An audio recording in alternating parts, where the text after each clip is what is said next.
Bien, muy buen día a todos. Estamos estudiando en nuestro tema, al menos una vez al mes, como Jesucristo como sumo sacerdote, sumo pontífice.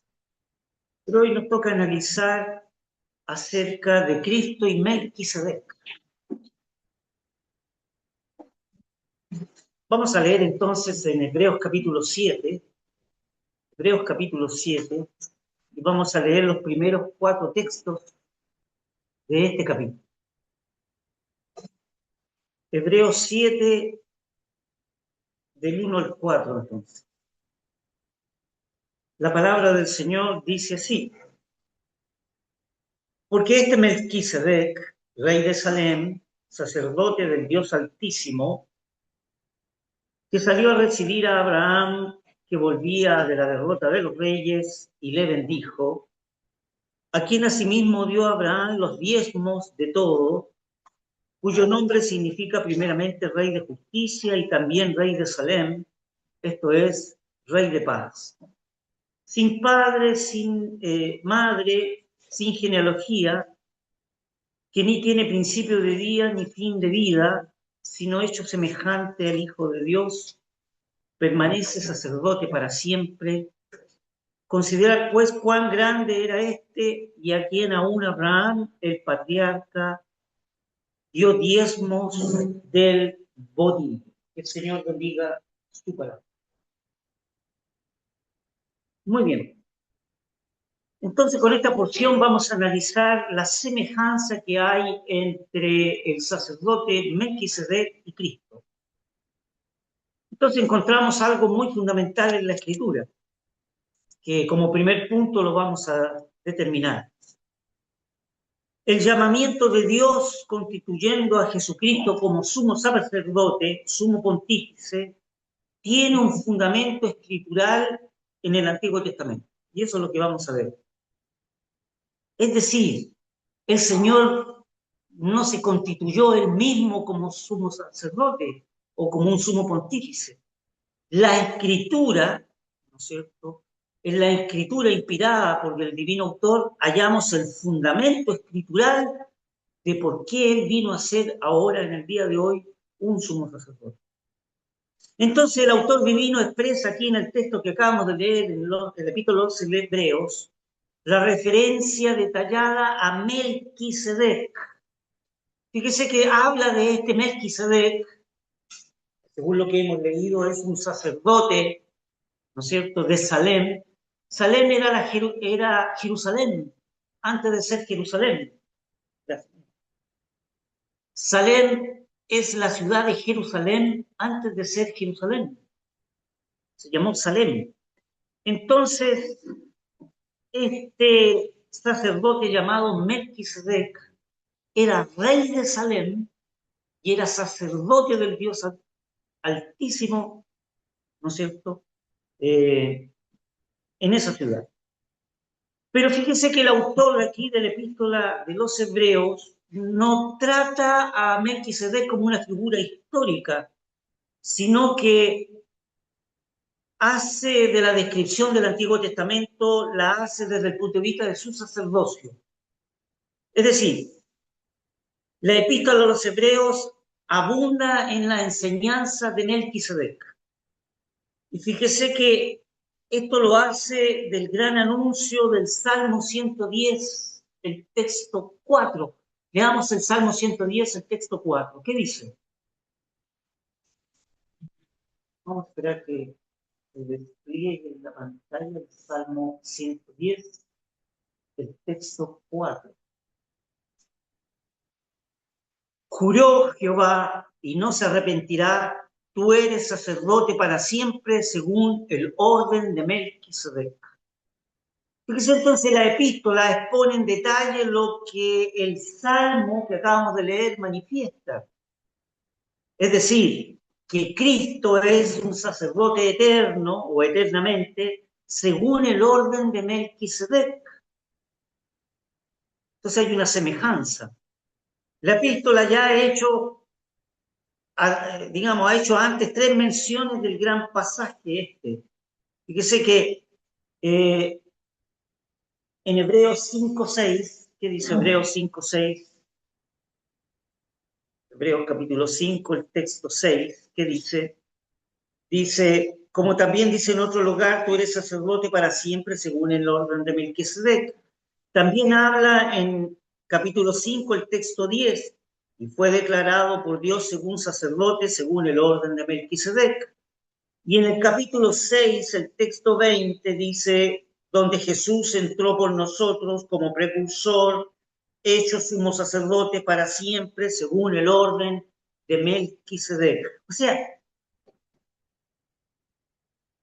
el autor de la epístola a los Hebreos subraya entonces de que el Señor Jesús tiene un sacerdocio eterno en los cielos, pero según este orden de este Señor llamado Melquisedec. Ahora la epístola, en el capítulo 7, trata plenamente el punto donde la enseñanza básica aquí en el capítulo 7 de Hebreos consiste en explicar de que ahora hay un nuevo orden sacerdotal totalmente distinto al levítico, al orden antiguo. Y este es el punto central del desarrollo doctrinal que se hace acerca del sacerdocio de Cristo. Fíjese que este Melquisedec, este sacerdote Melquisedec, es una figura muy extraña. Aparece 3 veces en la Escritura. Fíjese que hay una aureola de gloria que rodea su nombre, principalmente porque prefigura aspectos esenciales del sacerdocio de Cristo. Fíjese que primero este Melquisedec aparece allá en Génesis capítulo 14, ¿no es cierto? Ahí hay una descripción breve en Génesis 14, y se trata de un sacerdote que a la vez es rey. Vamos a Génesis capítulo 14. ¿Qué dice Génesis capítulo 14? El texto 18 y 20. Aquí se habla de Melquisedec. ¿Qué dice 18 y 20? Dice, entonces Melquisedec, rey de Salem y sacerdote del Dios Altísimo, sacó pan y vino y le bendijo diciendo, bendito seas Abraham del Dios Altísimo, creador de los cielos y de la tierra. Y el texto 20 dice, y bendito sea el Dios Altísimo que entregó tus enemigos en tu mano y le dio a Abraham los diezmos de todo. Eso es lo que encontramos en Génesis capítulo 14. Ahí hay una pequeña referencia entonces de este hombre que era sacerdote y rey.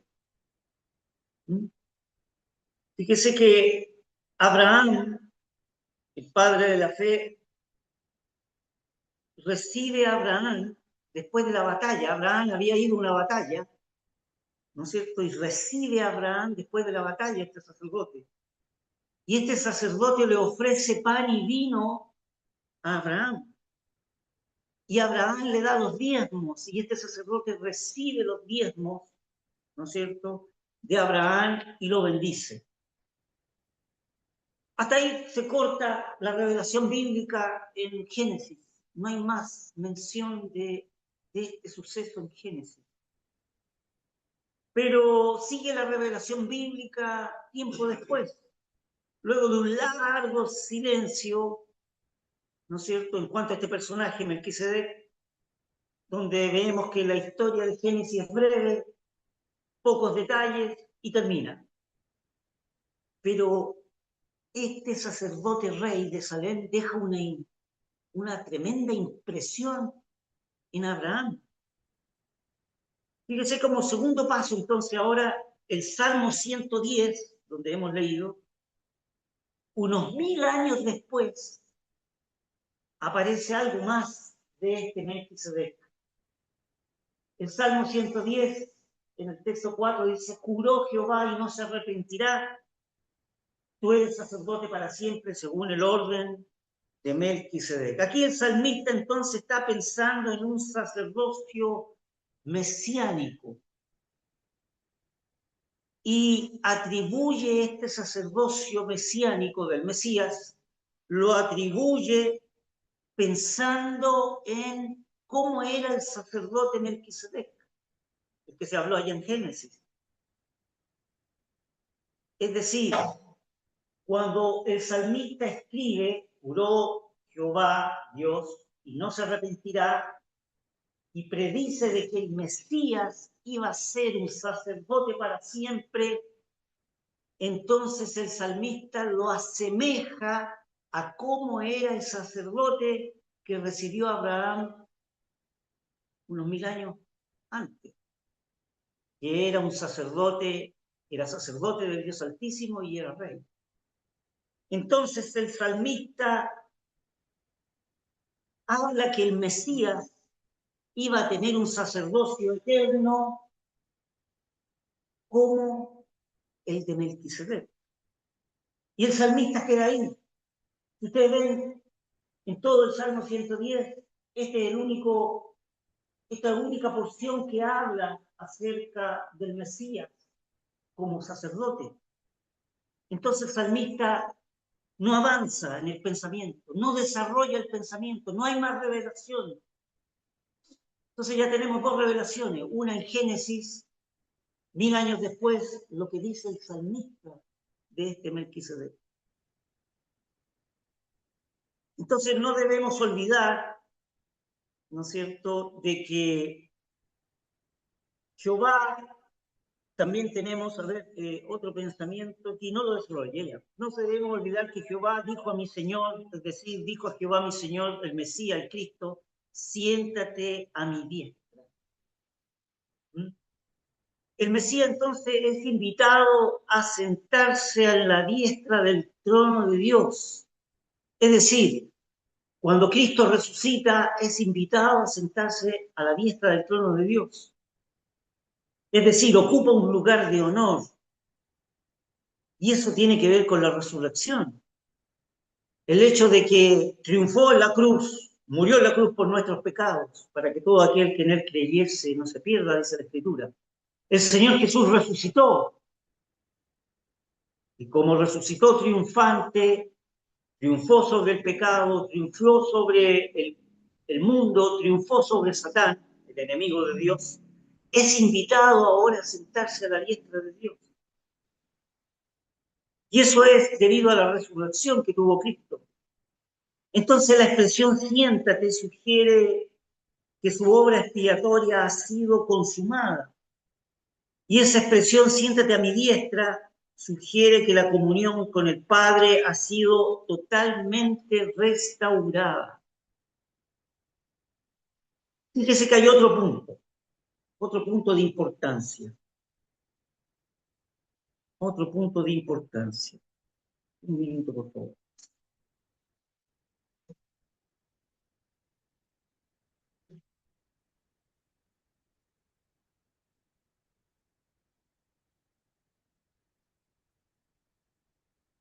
Hay un tercer punto de importancia. Otros 1000 años después de ese salmo, vuelve a aparecer de nuevo Melquisedec. Pero en este caso no se trata de un breve relato histórico, como en el de Génesis, ni tampoco ese anuncio profético que se da aquí en el Salmo 110, sino que ahora la epístola de los Hebreos, en su capítulo 7, lo que hemos leído, hay una exposición doctrinal acerca del oficio que tiene Melquisedec. Y su oficio se compara con el sacerdocio arónico. Entonces, el divino autor que escribió la epístola a los Hebreos, vuelve al sacerdocio de Melquisedec para establecer lo que es fundamental. ¿Y qué es lo que es fundamental? Que la superioridad del sacerdocio de Cristo con respecto al sacerdocio levítico. Entonces, el nombre personal que tenía Melquisedec, que es el Rey de Justicia, y su título, el Rey de Paz, que leíamos, en todo eso Melquisedec es una figura de lo que Cristo es, ¿no es cierto? Y es una analogía que se repite constantemente aquí en la epístola de los Hebreos. Entonces, para poder comprender al divino autor de los Hebreos, que inspiró para comprender al divino autor que inspiró al que escribió el epístola a los Hebreos, hay que recordar que el lugar supremo de honor que tuvo Abraham en la mente judía. Fíjese que Abraham es superior a cualquier otro. Es el fundador de la nación israelita. Y Abraham viene a ser el patriarca de Dios. Sin embargo, el autor de la epístola explica que Melquisedec es más grande que Abraham. Su argumento se basa en que a través de Abraham y aún a través de Leví, el hijo, ¿no es cierto?, que recibe los diezmos, ha pagado, o sea, Abraham paga los diezmos a Melquisedec, y aún estando Leví, porque Leví estaba en los lomos de su padre Abraham, cuando Abraham se encontró con Melquisedec.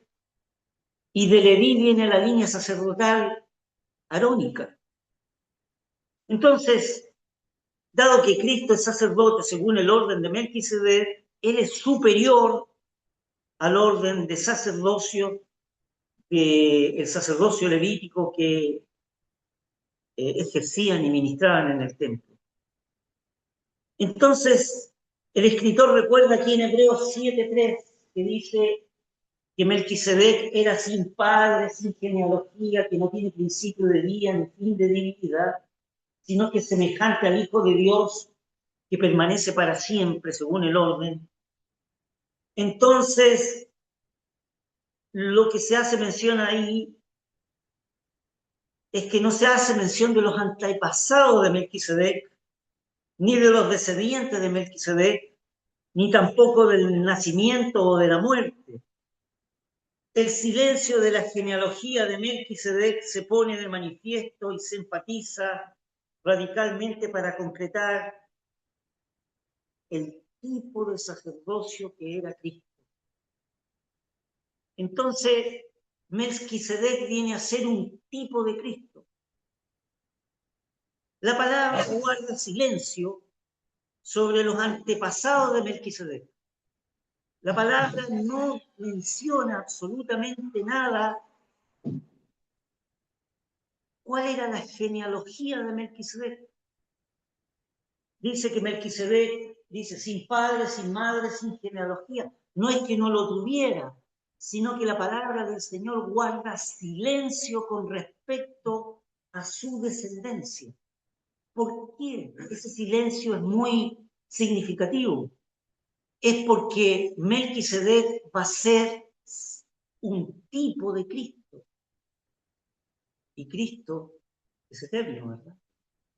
No tiene principio ni fin. Entonces, por eso la Escritura no dice nada acerca de la procedencia de este rey de Salem.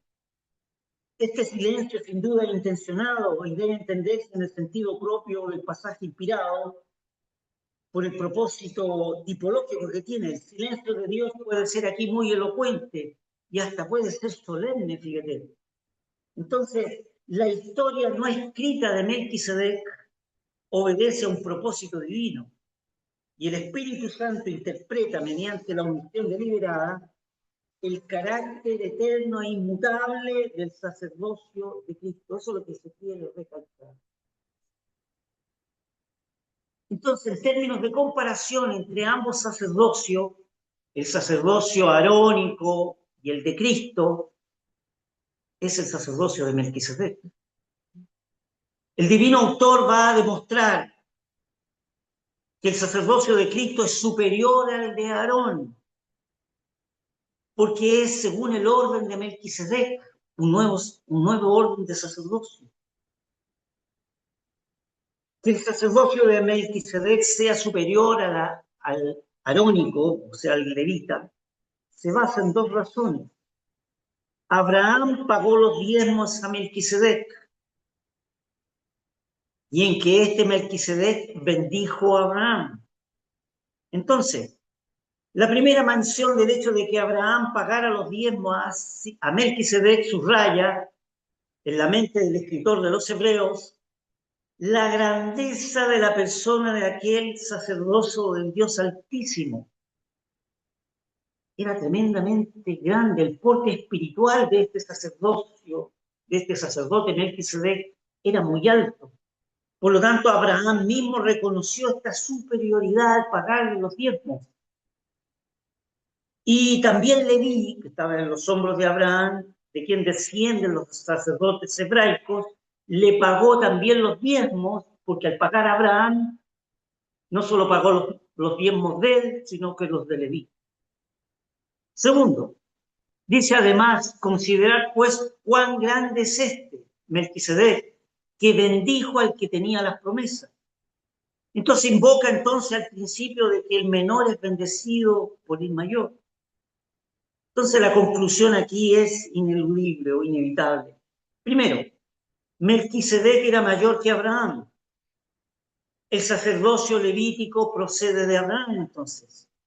El sacerdocio de Cristo, que es según el orden de Melquisedec, concluye, por lo tanto, que el sacerdocio de Cristo es superior al sacerdocio levítico. Entonces hay un orden providencial en la Escritura. El hecho de que inspiradamente primero estuviese la historia de Génesis 14 y después estuviese la revelación en el Salmo 110, permite afirmar que Melquisedec fue así, hecho semejante al Hijo de Dios. Eso fue lo que leímos en Hebreos, ¿no? ¿Qué dice? Texto 3. Habla de Melquisedec, sin padre, sin madre, sin genealogía, que no tiene principio de día ni fin de vida. El hecho de que la escritura inspirada hable de eso, de Melquisedec, no significa que Melquisedec no tuviera padre, no tuviera madre, ni tuviera genealogía, sino que este silencio es premeditado para poder poner a Melquisedec como tipo de Cristo, y que el sacerdocio que él tenía, que era el sacerdocio del rey, del Dios Altísimo, ¿no es cierto?, era semejante al Hijo de Dios, el cual es eterno. Por eso la Escritura dice, permanece como sacerdote para siempre. Y hay otra característica importante. Melquisedec era el rey de Salem, y era el sacerdocio del Dios Altísimo, por lo tanto tenía dos oficios. Era sacerdote y al mismo tiempo era...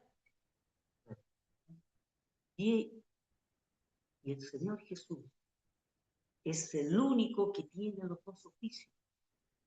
Actualmente es sacerdote según el orden de Melquisedec, tiene un sacerdocio eterno en los cielos.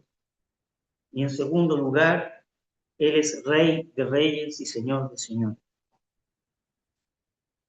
Entonces, aquí hay una importancia escritural importante de subrayar al sacerdocio de Melquisedec. Entonces, el orden que hay es providencial, pone el fundamento para poder afirmar que estaba profetizado que habría un nuevo sacerdocio diferente al orden levítico, que es el Padre quien designa al Hijo como sumo sacerdote, sumo pontífice. Es el Padre Dios que manifiesta que su Hijo amado, el Señor Jesús, fuera un sumo sacerdote una vez que Él muriera y resucitara. Que el Hijo de Dios ha alcanzado este sacerdocio no por razones de genealogía, sino por el hecho propio, porque tiene vida en sí mismo. Por lo tanto, Él ahora permanece para siempre y su sacerdocio es eterno e inmutable, no cambia. Entonces es fundamental es que la calidad de vida del Hijo de Dios, la calidad de vida que tuvo el Señor Jesús aquí en la tierra, determina el carácter indisoluble, incesante, perpetuo de su sacerdocio. El sacerdocio de Cristo trasciende toda limitación. El sacerdocio levítico era oficiado por hombres mortales, pero Cristo vive para siempre.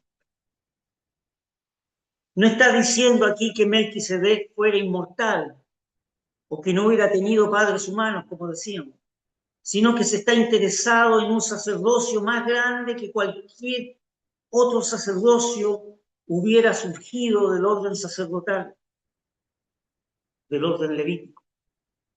Lo que quiere subrayar la Escritura es que este sacerdocio del Señor Jesús es tan grande que es superior al levítico. Y es como ese sacerdocio que tuvo Melquisedec. Lo que está pensando el divino autor es en uno que sería al mismo tiempo como fue Melquisedec, un sacerdote y un rey. Está interesado en este personaje porque todos estos detalles y el silencio que habla de la Escritura constituyen entonces la figura del sacerdocio del hijo profetizado allí en, en el Salmo 110.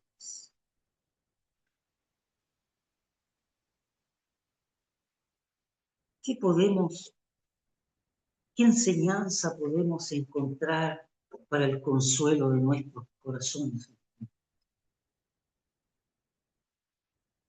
En que el sacerdocio levítico fue establecido para poder enseñar al hombre cómo acercarse a Dios mediante los sacrificios.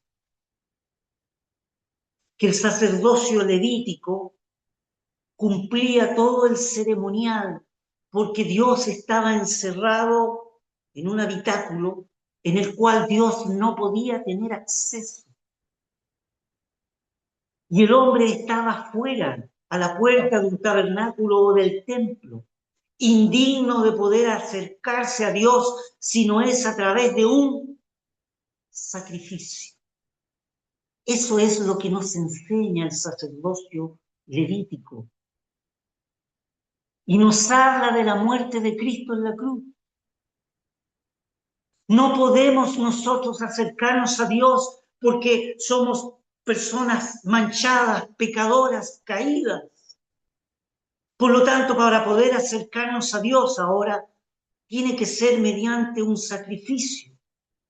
Y es por eso que Dios enseñó a través del sacerdocio levítico de que si un judío piadoso quería acercarse a Dios y pedir perdón por sus pecados, tenía que traer un cordero al cual había que inmolarlo, matarlo, derramar su sangre.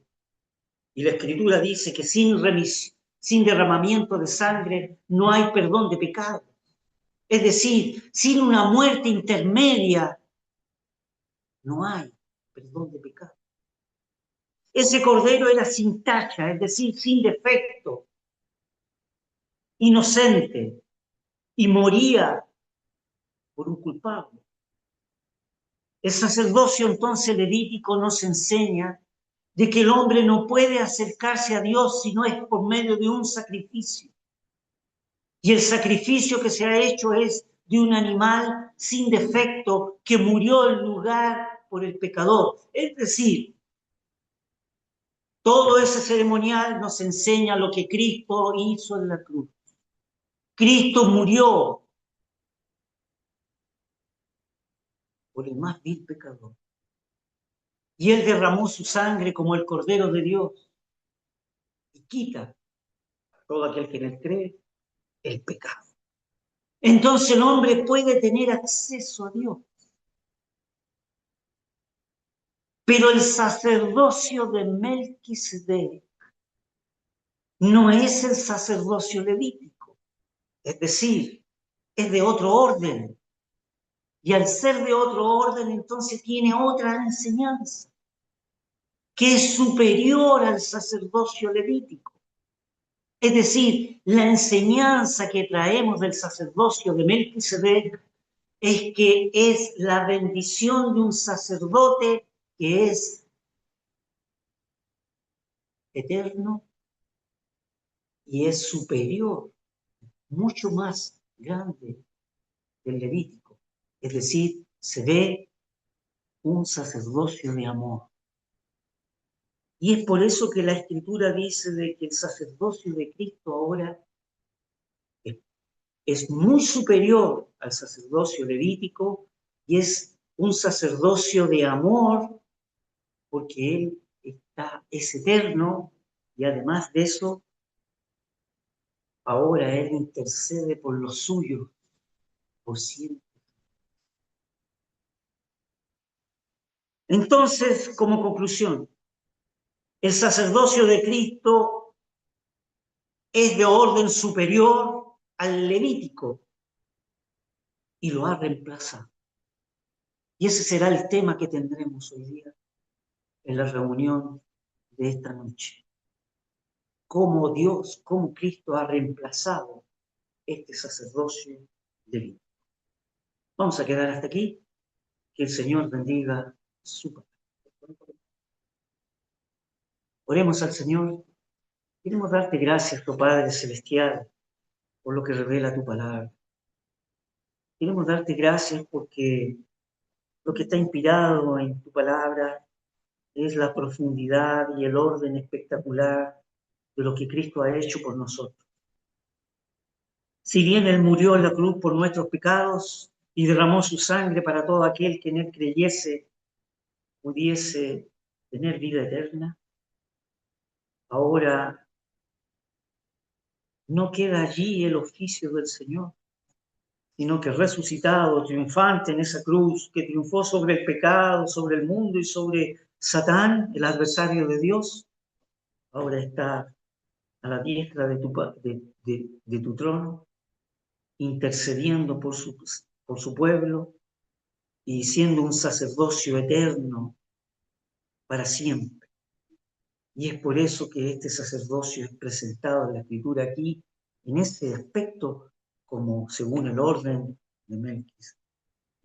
Queremos darte gracias por la profundidad de tu Escritura y por la revelación, la cual está escondida, Señor, a los sabios y a los entendidos de este mundo, y es dado a los simples, es dado a tu pueblo amado, para que se goce de lo que de la trascendencia de la obra que el Señor ha hecho por los suyos, por los que creen en Él. Queremos encomendarnos en tus manos, rogándote por este día, por lo que vamos a servirnos posteriormente y por la reunión de esta noche. Te lo pedimos todo esto en el nombre del Señor Jesús, que es nuestro amado y dulce Salvador. Amén.